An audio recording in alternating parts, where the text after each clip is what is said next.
Greetings everyone, I am Dr. J. Remember a few years ago when everyone was mocking the US government for announcing a space force? Well, what if I told you that it wasn't a novel idea? What if I told you that what we call the space race was actually the first lap in a much larger chase? What if I told you the object of that chase was the pursuit of a rare material, with which one could create incredible technology that both facilitated and necessitated the two factions to pursue each other across the solar system? That, in a nutshell, is the story of Battlezone, one of the most unique games I've ever played.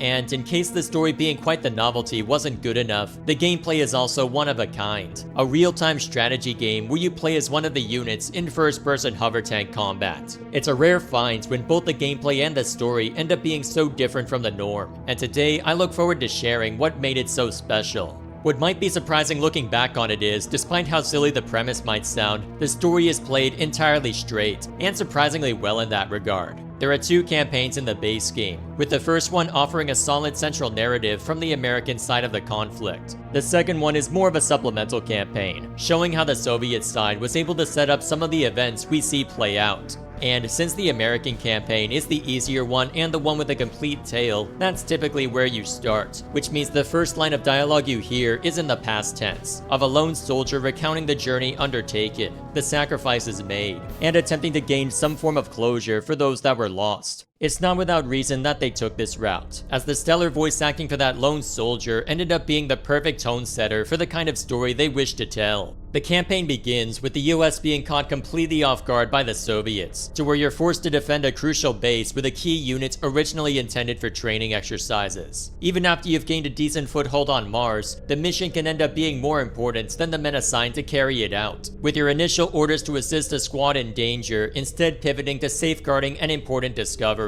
Throughout the campaign, there's always a sense of the two factions being neck and neck, and though the game doesn't explore too much as to why that is, since we're only viewing the war from one soldier's perspective, that allows the tension to remain present throughout, as there's always a sense that we're either on an even keel or having to make up for lost ground. All of this is reflected in the voice work, whether it be the stern voice from the general who has to make the tough calls, the earnest but concerned officers under him, or the tired, ponderous lone soldier that begins each mission. For as simple as the presentation is, the acting does a lot to elevate it. That said, the contents of the story, as you might expect, can be a bit silly. The substance the US and Soviets are fighting over is called Biometal, and early on, it's quickly learned that it's not a naturally occurring metal. Instead, it was something that initially fell to Earth from parts unknown, and was later discovered on the moon.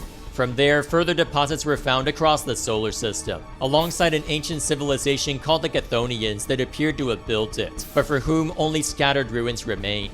And then you find out almost as quickly via debriefing text that the writers decided to say, what if the Greek gods were actually aliens? A part of me almost respects the gumption required to take that silly of a premise and play it entirely straight, and as far as the missions themselves, they make it work. But there's also a part of me that thinks, oh, so ancient philosophers from Greece were only great because aliens? That seems a bit reductive.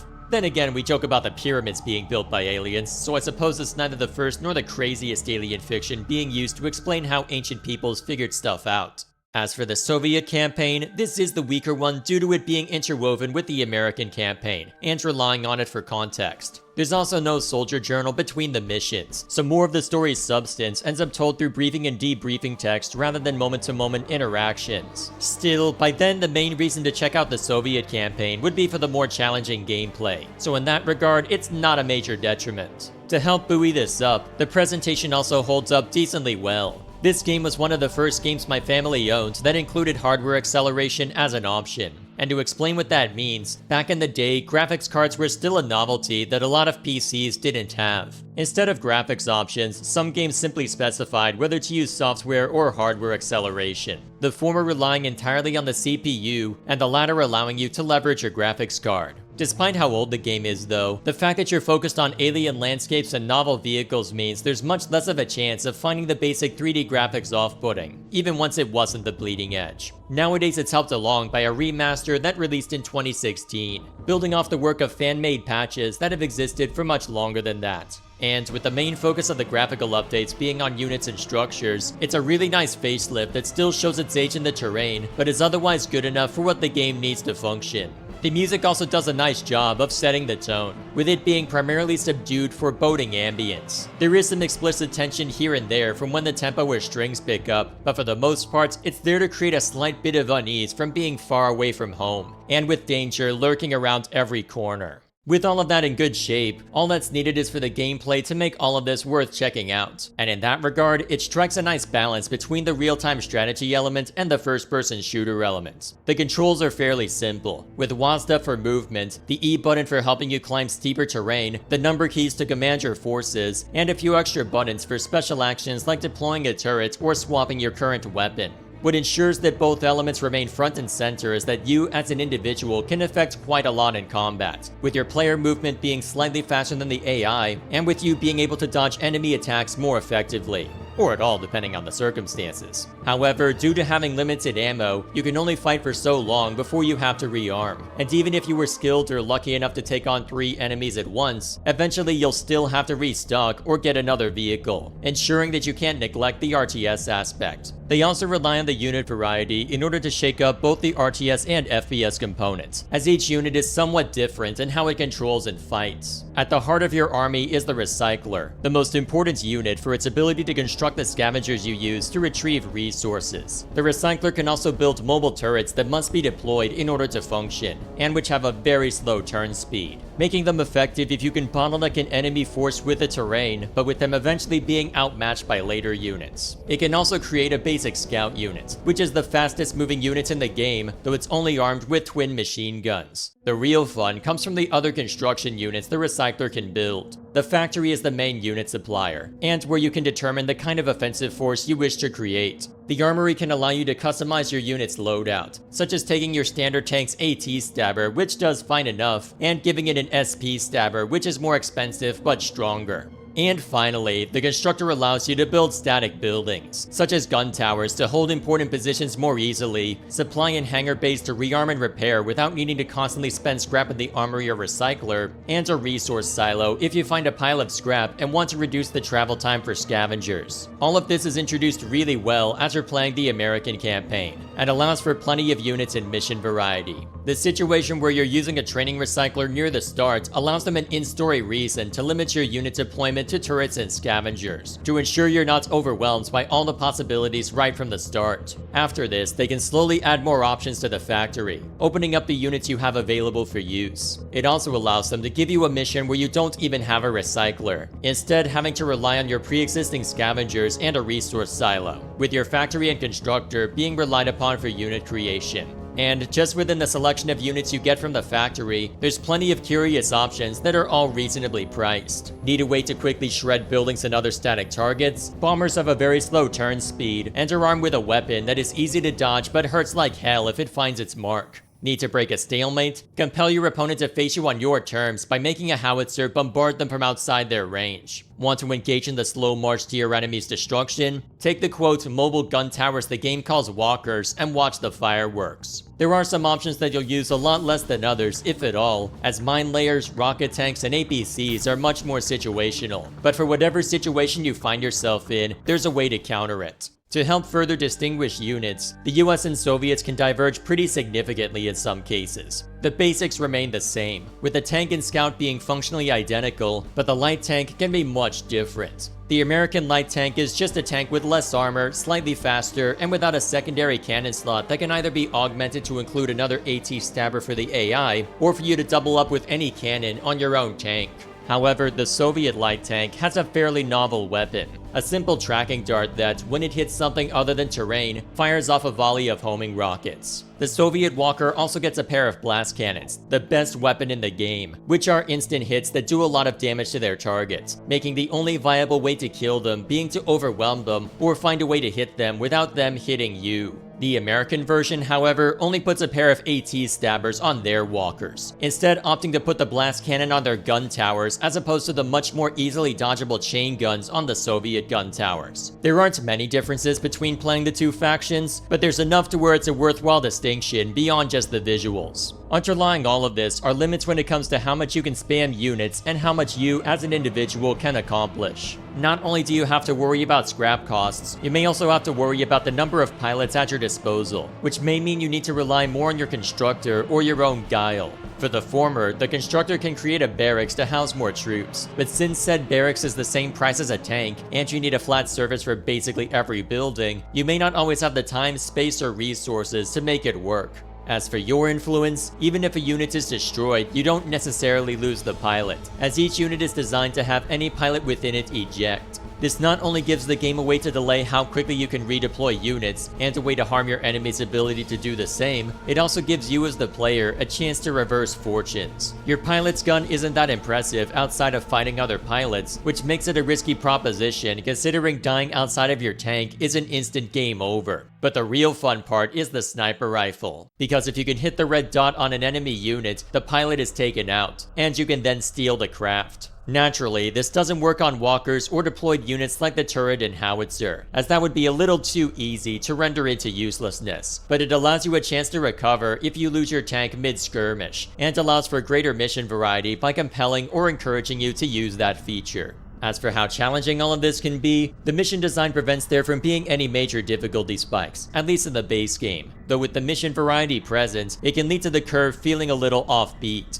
The challenge in each mission can often come from different things, whether it be safeguarding a convoy, creating a barricade to stop an enemy convoy, surviving for a set period of time, or even just collecting a mountain of scrap while being harassed by enemy forces. Because of that, depending on what you specifically find to be the most difficult, the difficulty curve might seem a little random, but each mission does give you the means to manage it. You also have the option to influence how dangerous the AI is, but if you're just starting out, you don't typically need to worry about that, as while it used to be that you could just hold A or D to avoid all enemy attacks, that is no longer the case in the remastered version, much to my chagrin. That said, with how old this game is, it's not without its drawbacks. The chief one in my mind is how the RTS component is set up. Since you're a commander in the field rather than looking from a top-down perspective, your ability to give orders is rather limited if they're not close by. If your base is under attack and you're away from it, you don't have a chance to redeploy mobile turrets or command the offensive units that are there to hunt down a specific target. You just have to hope everything is okay until you arrive with the cavalry. The only way to get around this is to construct a satellite, which grants you a top-down perspective, but that can be a costly proposition.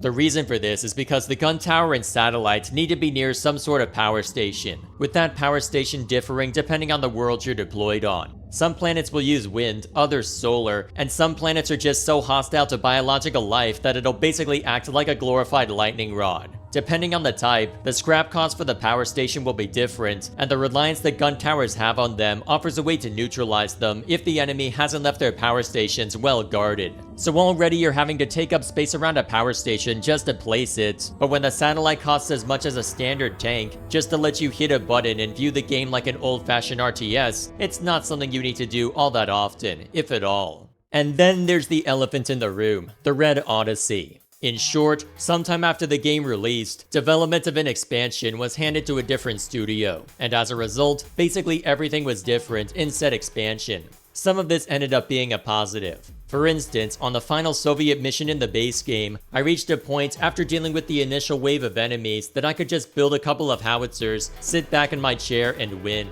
Part of this was because I could use them to knock out the numerous gun towers, and another part was because I had managed to blow up all of the enemy scavengers. In the Red Odyssey though, missions where howitzers could be built and would be useful were a rarity. So if I wanted to hit an enemy from range, I either had to do it myself with whatever I outfitted my tank with, or I had to go in guns blazing and actually know what I was doing in a fight. Strategies that otherwise availed me well in the base game, like scaling walls to avoid enemies, were next to impossible in the expansion, which meant I had to risk my neck in direct combat more frequently.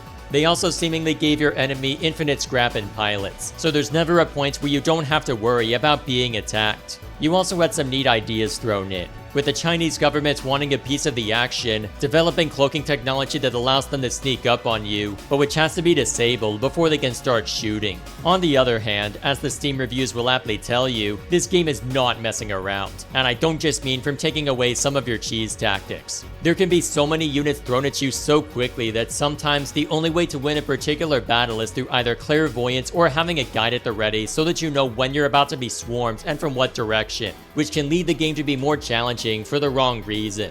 It's one thing to present a more daunting enemy for you to take on, it's another to throw so much nonsense at you that save scumming becomes a sacred ritual. The Chinese missions aren't as bad as the American missions when it comes to this, mostly because the Soviets you're fighting don't have cloaking devices, but there are moments where if you don't know right from the start that you're gonna be hit at minute 2, you're not gonna survive. The story is also much weaker, with that partially down to circumstance and partially down to presentation. Again, they have some good ideas, mostly in the Chinese campaign, where a mission goes horribly wrong, you get demoted, and then after being on routine scrap duty for a bit, you're thrust back into command to defend a base. That was one of my favorite missions in the expansion, though even then, unless you know where enemy howitzers are going to be placed and don't take them out in time, you'll have a couple of high-yield explosives dropped on your base that you simply won't be able to recover from. With respect to the story itself, it's oddly paced at best and threadbare at worst. Without being able to influence the main game's story, they try to create a compelling, self-contained narrative. But without the central chase for the Biometal and the Chthonian secrets, there isn't the same weight to it. Perhaps the best example is toward the start of the American campaign, where patrols have been suddenly mulched without warning or any sign of what caused it. The first mission lasts all of 5 minutes once you get past the initial cheese wave, and then it's over, only for you to go right back to the same map and same base for some reason. At least when you repeated the Europa map in the base game, your objective changed from covert intel retrieval to blowing up everything in sight. This time you go from defending a base to defending a base. It's not as if they're keeping to the same amount of missions for the American campaign this time, so it comes across as needless padding. As for the presentation, the graphics and music are about the same, with the former remaining unchanged and the latter going for more of a techno bar vibe than the subdued ambience. The main issue is the voice acting, which is a noticeable downgrade. I'll grant you that the base game spoiled me, but the newcomers are simply not able to match the same tone and sense of urgency, with it sounding forced at times or incredibly fake. Also, why is the audio on the Chinese constructor so much quieter than everything else? I know there was some brouhaha about the original source code for Red Odyssey being either hard to track down or missing, but was it really that hard to turn up the gain on that one? Or was that a feature of the original release that they just kept here as a weird novelty?